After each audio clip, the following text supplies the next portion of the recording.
Good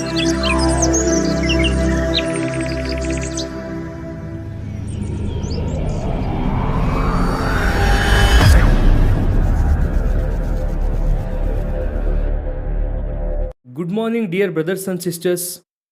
ಪ್ರಿಯ ಸಹೋದರಿ ಸಹೋದರರೇ, ಯೇಸು ಕ್ರಿಸ್ತನ ಶ್ರೇಷ್ಠವಾದ ನಾಮದಲ್ಲಿ ನಿಮ್ಮೆಲ್ಲರಿಗೂ ಕೂಡ ಶುಭವನ್ನು ತಿಳಿಸುತ್ತೇನೆ. ನೀವೆಲ್ಲರೂ ಕ್ಷೇಮವಾಗಿದ್ದೀರಾ, ಸುರಕ್ಷಿತವಾಗಿದ್ದೀರಾ? ಆಧ್ಯಾತ್ಮಿಕವಾಗಿ ನೀವು ವೃದ್ಧಿಯಾಗಬೇಕೆಂದು ಅನುದಿನವೂ ಕೂಡ ನಿಮಗೋಸ್ಕರವಾಗಿ ನಾವು ಪ್ರಾರ್ಥಿಸುತ್ತಾ ಇದ್ದೇವೆ. ಕ್ರೈಸ್ಟ್ ಫೆಲೋಶಿಪ್ ಸೆಂಟರ್ ಅಲ್ಲಿ ನಾವು ಪ್ರಕಟಿಸುವಂತಹ ಸತ್ಯವೂ ಒಂದೇ. ನೀವು ಆತ್ಮದಲ್ಲಿ ವೃದ್ಧಿಯಾಗುವುದಾದರೆ ಎಲ್ಲಾ ವಿಷಯದಲ್ಲೂ ವೃದ್ಧಿಯಾಗುತ್ತೀರಾ. ದೇವರು ನಿಮ್ಮನ್ನು ಬಲಪಡಿಸಿ ತನ್ನ ಮಹಿಮೆಗೋಸ್ಕರವಾಗಿ ಉಪಯೋಗಿಸುತ್ತಾರೆ. ನೀವೆಂತಹ ಪರಿಸ್ಥಿತಿಯಲ್ಲಿದ್ದರು ನಿಮ್ಮ ಜೀವಿತವನ್ನು ದೇವರ ಕರದಲ್ಲಿ ಇಡುವಾಗ ದೇವರು ನಿಮ್ಮನ್ನು ತನ್ನ ಆತ್ಮನಿಂದ ತುಂಬಿಸಿ ಆತನ ಮಹಿಮೆಗೋಸ್ಕರವಾಗಿ ನಿಮ್ಮನ್ನು ಉಪಯೋಗಿಸುತ್ತಾರೆ. ಪ್ರತಿದಿನ ಬೈಬಲ್ನಿಂದ ನಾವು ಒಂದು ವಾಗ್ದಾನವನ್ನು ಧ್ಯಾನಿಸುತ್ತಾ ಇದ್ದೇವೆ. ಈ ವಾಗ್ದಾನದ ಮೂಲಕವಾಗಿ ನಿಮ್ಮಲ್ಲಿ ಅನೇಕರು ಆತ್ಮಿಕವಾಗಿ ಆಶೀರ್ವದಿಸಲ್ಪಡುತ್ತಾ ಇದ್ದೀರಾ. ನಾನು ಆತ್ಮದಲ್ಲಿ ಗ್ರಹಿಸುತ್ತಿದ್ದೇನೆ. ಕರ್ತನು ನಿಮ್ಮ ಜೀವಿತದಲ್ಲಿ ದೊಡ್ಡ ಉದ್ದೇಶವನ್ನು ಇಟ್ಟಿದ್ದಾರೆ. ಅದು ನೆರವೇರಲ್ಪಡಬೇಕೆನ್ನುವಂಥದ್ದೇ ದೇವ ಸೇವಕರಾಗಿ ನಮ್ಮ ಅಭಿಲಾಷೆ ಹಾಗೂ ನಮ್ಮ ಪ್ರಾರ್ಥನೆ. ಈ ದಿನ ವಾಗ್ದಾನಕ್ಕಾಗಿ ಎದುರು ನೋಡುತ್ತಾ ಇದ್ದೀರಾ ಅಲ್ವಾ? ಸತ್ಯವೇದವು ನಿಮ್ಮ ಬಳಿ ಇದ್ದರೆ ತೆರೆಯಿರಿ. 37ನೇ ಕೀರ್ತನೆ 5ನೇ ವಾಕ್ಯವನ್ನು ಓದೋಣ. Psalm 37 and verse 5. ನಿನ್ನ ಭೂಯಾತ್ರೆಯ ಚಿಂತೆಯನ್ನು ಯೆಹೋವನಿಗೆ ವಹಿಸಿಬಿಟ್ಟು ಭರವಸದಿಂದಿರು, ಆತನೇ ಅದನ್ನು ಸಾಗಿಸುವನು. ನೀನು ಏನನ್ನು ಅಂದುಕೊಳ್ಳುತ್ತಾ ಇದ್ದೀಯೋ ಆ ಕಾರ್ಯವು ನಡೆಯಬೇಕು ಅಂದರೆ ಏನು ಮಾಡಬೇಕು? ಅನೇಕರು ಕೇಳುತ್ತಾರೆ, ವೆಸ್ಲಿಯವರೇ, ನಮ್ಮ ಅವಶ್ಯಕತೆ ಸಂಧಿಸಲ್ಪಡಬೇಕು ಅಂದರೆ ನಾವು ಏನು ಮಾಡಬೇಕು? ನಮ್ಮ ಆಶೆಯು ನೆರವೇರಲ್ಪಡಬೇಕು ಅಂದರೆ ಏನು ಮಾಡಬೇಕು ಎಂಬುದಾಗಿ ಅನೇಕರು ಪ್ರಶ್ನಿಸುತ್ತಾರೆ. ಬೈಬಲ್ ಕೊಡುತ್ತಾ ಇರುವಂತಹ ಉತ್ತರ, ಆತನು ನಿನ್ನ ಕಾರ್ಯವನ್ನು ನೆರವೇರಿಸುವ ಆತನು. ನೀನು ಏನನ್ನು ಅಂದುಕೊಳ್ಳುತ್ತಾ ಇದ್ದೀಯೋ, ಯಾವ ಕಾರ್ಯ ಆಗಬೇಕೆಂದು ಆಶಿಸುತ್ತಾ ಇದ್ದೀಯೋ, ಎಂತಹ ಅದ್ಭುತ ಆಗಬೇಕೆಂಬುದಾಗಿ ನಿರೀಕ್ಷಿಸುತ್ತಾ ಇದ್ದೀಯೋ, ದೇವರು ಅದನ್ನು ನೆರವೇರಿಸುತ್ತಾರೆ. ಯಾಕಂದ್ರೆ ಆತನು ಶಕ್ತಿವಂತನು, ಸಕಲ ಶಕ್ತಿ ಸಂಪನ್ನನು. ಅಬ್ರಹಾಮನೊಂದಿಗೆ ದೇವರು ಮಾತನಾಡುವಾಗ ಹೇಳುತ್ತಾರೆ, ನಾನು ಸರ್ವಶಕ್ತನು ಎನ್ನುವಂತಹ ಮಾತನ್ನು ದೇವರು ಅಲ್ಲಿ ಉಪಯೋಗಿಸುತ್ತಾರೆ. God is all powerful. ಆತನು ಮಾಡಲಿಕ್ಕೆ ಆಗದೇ ಇರುವಂಥದ್ದು ಏನೂ ಇಲ್ಲ.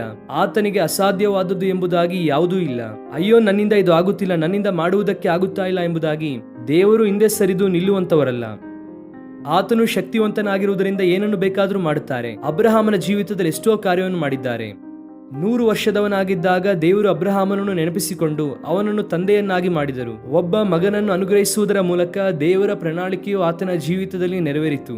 ಈ ದಿನ ಅನೇಕ ವ್ಯಕ್ತಿಗಳು ನಿನ್ನ ಜೀವಿತದಲ್ಲಿ ಅದ್ಭುತವು ನಡೆಯಬಾರದೆಂಬುದಾಗಿ ಅದನ್ನು ತಡೆ ಮಾಡಬೇಕೆಂದು ಪ್ರಯತ್ನಿಸುತ್ತಿದ್ದಾರೇನೋ, ಅಥವಾ ಬೇರೆಯವರು ನಿನ್ನ ಅಭಿವೃದ್ಧಿಯನ್ನು ತಡೆಯಬೇಕೆಂಬುದಾಗಿ ಪ್ರಯತ್ನಿಸುತ್ತಾ ಇದ್ದಾರೇನೋ.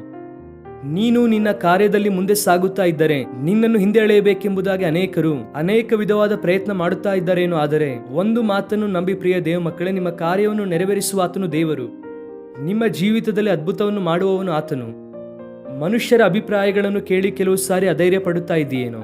ಅವರು ಹೀಗೆ ಅಂದುಕೊಳ್ಳುತ್ತಾ ಇದ್ದಾರೆ, ಹಾಗೆ ಅಂದುಕೊಳ್ಳುತ್ತಿದ್ದಾರೆ, ನನ್ನನ್ನು ಹೀಗೆ ಮಾಡಬೇಕೆಂದು ಅಂದುಕೊಂಡಿದ್ದಾರೆ ಎಂದು, ನಾನು ನಷ್ಟ ಹೊಂದಬೇಕೆಂದು ಅಂದುಕೊಳ್ಳುತ್ತಿದ್ದಾರೆ, ಬಹಳ ಭಯವಾಗುತ್ತಾ ಇದೆ ಎಂದು ಕೆಲವು ಸಾರಿ ಬಾಧೆ ಪಡುವಂತ ಅವಕಾಶ ಇದೆಯೇನೋ. ಆದರೆ ಅಂತಹ ಪರಿಸ್ಥಿತಿಯಲ್ಲಿ ನೀನು ದೇವರ ಕಡೆಗೆ ತಿರುಗಬೇಕು.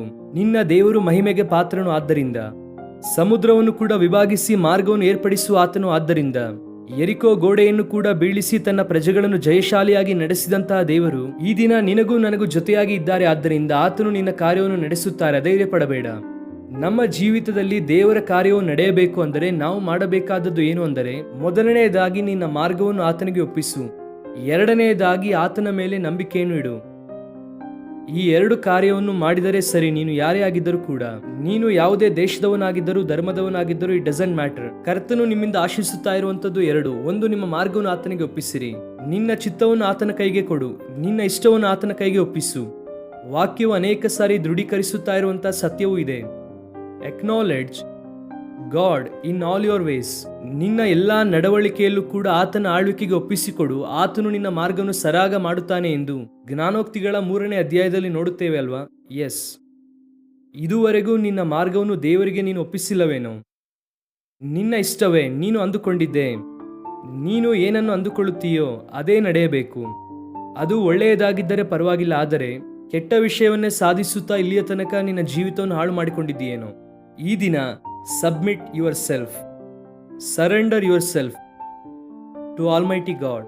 ನಿನ್ನನ್ನು ಸೃಷ್ಟಿಸಿದಂತಹ ದೇವರಿಗೆ, ನಿನಗೋಸ್ಕರ ಪ್ರಾಣ ಕೊಟ್ಟಂತಹ ದೇವರಿಗೆ, ನಿನಗೋಸ್ಕರವಾಗಿ ಮರಣವನ್ನೇ ಜಯಿಸಿದಂತಹ ಮೃತ್ಯುಂಜಯನಾದ ಯೇಸು ಕ್ರಿಸ್ತನಿಗೆ ನಿನ್ನ ಜೀವಿತವನ್ನು ಒಪ್ಪಿಸಿಕೊಡು.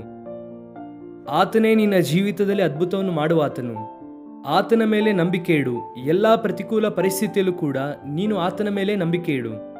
ಕೆಲವು ಸಾರಿ ಸಂಬಂಧಿಕರ ಮೇಲೆ ನಂಬಿಕೆ ಇಟ್ಟು ನಷ್ಟ ಹೋಗಿದ್ದೀಯಾ, ಸ್ನೇಹಿತರನ್ನು ಬಹಳ ನಂಬಿದ್ದೀಯಾ, ಎಲ್ಲ ವಿಷಯದಲ್ಲೂ ನಿನ್ನನ್ನು ನಷ್ಟ ಮಾಡಿ ಹೋಗಿದ್ದಾರೆ. ಅವರನ್ನು ಇವರನ್ನು ನಂಬಿ ನಿನಗಿರುವಂಥದ್ದೆಲ್ಲವನ್ನು ಕೂಡ ಅವರ ಕರದಲ್ಲಿ ನೀನು ಇಟ್ಟಿರಬಹುದು. ಅವರು ನಿನಗೆ ಮೋಸ ಮಾಡಿ ದಿನ ನಡುಬೀದಿಯಲ್ಲಿ ನಿಲ್ಲಿಸಿರಬಹುದು. ಆದರೆ ದೇವರು ಅಂಥವರಲ್ಲ. ನಂಬಿದವರನ್ನು ಯಾವತ್ತೂ ಕೂಡ ಆತನು ಮೋಸ ಮಾಡುವಂಥವನಲ್ಲ. ನಂಬಿದವರನ್ನು ಯಾವತ್ತೂ ಕೈ ಬಿಡುವುದಿಲ್ಲ. ಆತನನ್ನು ನಂಬು. ನಿನ್ನ ಎಲ್ಲಾ ಮಾರ್ಗದಲ್ಲಿ ಆತನ ಮೇಲೆ ನಂಬಿಕೆಯನ್ನು ಇಡು. ಖಚಿತವಾಗಿ ದೇವರ ಕಾರ್ಯವನ್ನು ನೋಡುತ್ತೀಯ. ಈ ದಿನ ಒಂದು ವೇಳೆ ಇದುವರೆಗೂ ನಿನ್ನ ಜೀವಿತದಲ್ಲಿ ಯಾರ್ಯಾರನ್ನು ನಂಬಿ ನಷ್ಟ ಹೋಗಿದ್ದೀಯೇನೋ, ಈ ವಾಗ್ದಾನ ಕೇಳುತ್ತಾ ಇರುವಂತ ನಿನ್ನೊಂದಿಗೆ ಮಾತನಾಡುತ್ತಾ ಇದ್ದಾರೆ. ತಮ್ಮ ಕೇಳು, ಅಣ್ಣ ಕೇಳು, ಅಕ್ಕ ತಂಗಿ ಕೇಳು. ದೇವರು ನಿಮ್ಮನ್ನು ಸ್ಥಿರಪಡಿಸಬೇಕೆಂದು, ಆತನ ಸಂಕಲ್ಪವನ್ನು ನಿಮ್ಮ ಮೂಲಕವಾಗಿ ನೆರವೇರಿಸಬೇಕೆಂಬುದಾಗಿ ದೇವರು ಇಷ್ಟಪಡುತ್ತಾ ಇದ್ದರೆ ಸಂಪೂರ್ಣವಾಗಿ ಆತನಿಗೆ ಸಮರ್ಪಿಸುತ್ತೀಯಾ? ಬಲವಾದ ಕಾರ್ಯವನ್ನು ನೋಡುತ್ತೀಯಾ? ದೇವರು ಮಹಿಮೆಯಾದ ಕಾರ್ಯವನ್ನು ನಿಮ್ಮ ಜೀವಿತದಲ್ಲಿ ಮಾಡುತ್ತಾರೆ. ನಿಮ್ಮ ಕುಟುಂಬದಲ್ಲಿ ಅದ್ಭುತ ನಡೆಯಬೇಕೆಂದು ನಿಮಗೋಸ್ಕರವಾಗಿ ಪ್ರಾರ್ಥಿಸುತ್ತೇನೆ. ನಿಮ್ಮ ಮಕ್ಕಳ ಜೀವಿತದಲ್ಲಿ ದೇವರು ಅದ್ಭುತ ಮಾಡಬೇಕೆಂದು ದೇವರ ಸನ್ನಿಧಿಯಲ್ಲಿ ಪ್ರಾರ್ಥಿಸುತ್ತೇನೆ. ನೀವು ಕೂಡ ತಲೆಬಾಗಿರಿ, ನಾವು ದೇವರಲ್ಲಿ ಪ್ರಾರ್ಥಿಸೋಣ. ಪ್ರೀತಿಯುಳ್ಳ ತಂದೆ, ನಮ್ಮ ಹೃದಯದ ಆಶೆಗಳನ್ನು ನೆರವೇರಿಸುತ್ತೇನೆ ಎಂದು ವಾಗ್ದಾನ ಮಾಡಿದ್ದೀರಾ. ನಿಮ್ಮ ಕಾರ್ಯವನ್ನು ನೆರವೇರಿಸುತ್ತೇನೆ ಎಂಬುದಾಗಿ ವಾಗ್ದಾನ ಮಾಡಿದ್ದೀರಾ ದೇವ. ಯಾಕೆಂದ್ರೆ ನೀವು ಶಕ್ತಿಯುಳ್ಳ ದೇವರು. ನಾವು ಮಾಡಬೇಕಾದದ್ದು ನಮ್ಮ ಮಾರ್ಗವನ್ನು ನಿಮಗೆ ಒಪ್ಪಿಸಿ ನಿಮ್ಮ ಮಾರ್ಗದಲ್ಲಿ ನಾವು ನಡೆಯುವಾಗ ನಿಮ್ಮನ್ನು ನಂಬುವುದಾದರೆ ನಮ್ಮ ಜೀವಿತದಲ್ಲಿ ಒಳಿತು ಮಾಡುತ್ತೇನೆ ಎಂದು ವಾಗ್ದಾನ ಮಾಡಿದರೆ ಅದಕ್ಕಾಗಿ ಸ್ತೋತ್ರ. ಈ ವಾಗ್ದಾನ ಈ ದಿನ ನಮ್ಮ ಪ್ರಿಯರ ಜೀವಿತದಲ್ಲಿ ಸ್ಪಷ್ಟವಾಗಿ ನೆರವೇರಿಸಿರಿ. ಅವರ ಕಾರ್ಯವನ್ನು ನೀವು ನೆರವೇರಿಸಬೇಕೆಂದು ಪ್ರಾರ್ಥಿಸುತ್ತೇವೆ ದೇವ. ಸಫಲಪಡಿಸಿರಿ. ಇದುವರೆಗೂ ಫೇಲ್ಯೂರ್ ಆಗಿ ಇರುವಂತವರ ಜೀವಿತದಲ್ಲಿ ನಿಮ್ಮ ಕೃಪೆಯ ಮೂಲಕ ಕರ್ತನೆ ಜಯದ ತೀರಕ್ಕೆ ನಡೆಸಬೇಕೆಂದು ಕೋರುತ್ತೇನೆ. ಅನಾರೋಗ್ಯದಿಂದ ಯಾರು ಸಫರ್ ಆಗುತ್ತಾ ಇದ್ದಾರೋ, ಹಾಸ್ಪಿಟಲ್ ಅಲ್ಲಿ ಯಾರು ಡೆತ್ ಬೆಡ್ ಅಲ್ಲಿ ಇದ್ದಾರೋ, ದೇವರೇ ನೀವೇ ಅವರನ್ನು ಮೇಲೆತ್ತಿರಿ ಅಪ್ಪ. ಆರ್ಥಿಕ ಸಂಕಷ್ಟದಲ್ಲಿರುವವರನ್ನು ಒಂದು ಸಾರಿ ಮೇಲೆತ್ತಿರಿ. ಅವರ ಜೀವಿತದಲ್ಲಿ ಬೆಳಕಿನಿಂದ ತುಂಬಿಸಿ ಅನೇಕರಿಗೆ ಆಶೀರ್ವಾದಕರವಾಗಿರುವಂತೆ ಸಹಾಯ ಮಾಡಿ. ಸ್ತುತಿ ಘನ ಮಾನ ಮಹಿಮೆ ನಿಮಗೆ ಮಾತ್ರ ಸಲ್ಲಿಸುತ್ತಾ ಯೇಸು ಕ್ರಿಸ್ತನ ನಾಮದಲ್ಲಿ ಬೇಡಿ ಹೊಂದಿಕೊಳ್ಳುತ್ತೇವೆ ನಮ್ಮ ತಂದೆ. Amen. God bless you dear friends. Have a wonderful day.